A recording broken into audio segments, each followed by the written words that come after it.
Warahmatullahi wabarakatuh. Perkenalkan, nama saya Besa Adam Ginting, berasal dari kelas 11 IPS 3. Hari ini saya akan menjelaskan bab 1 pendapatan nasional. 1. Memahami pengertian pendapatan nasional. Pendapatan nasional adalah jumlah pendapatan dari seluruh rumah tangga keluarga atau RTK di suatu negara dalam periode tertentu yang biasa 1 tahun.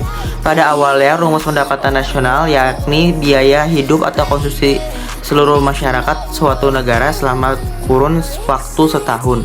Namun, dalam rumus pendapatan nasional dalam ekonomi modern, konsumsi bukanlah satu-satunya komponen dalam perhitungan pendapatan nasional. Pengertian pendapatan nasional pada akhirnya berubah seiring perkembangannya zaman.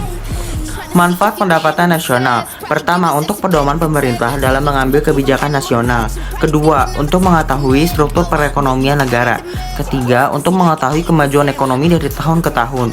Keempat, untuk mengetahui tingkat kemakmuran masyarakat. Komponen-komponen penting.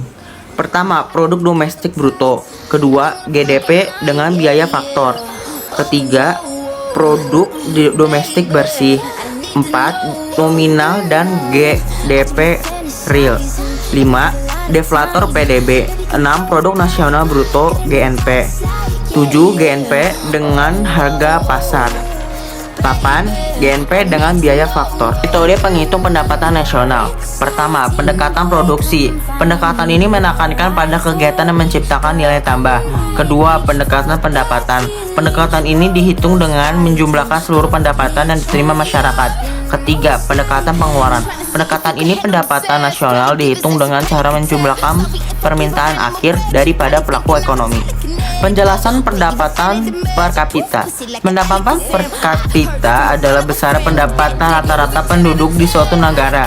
Pendapatan per kapita ini didapatkan dari hasil pembagian pendapatan nasional suatu negara dengan jumlah penduduk negara tersebut. Konsep-konsep distribusi pendapatan terhadap berbagai kriteria atau tolak ukur untuk menilai kemerataan distribusi dimaksud. 3 di antara yang paling lazim digunakan ialah: pertama, kurva Lorenz. Kedua, indeks atau rasio Gini. Ketiga, kriteria Bank Dunia. Oke, itu saja dari saya. Terima kasih. Assalamualaikum warahmatullahi wabarakatuh.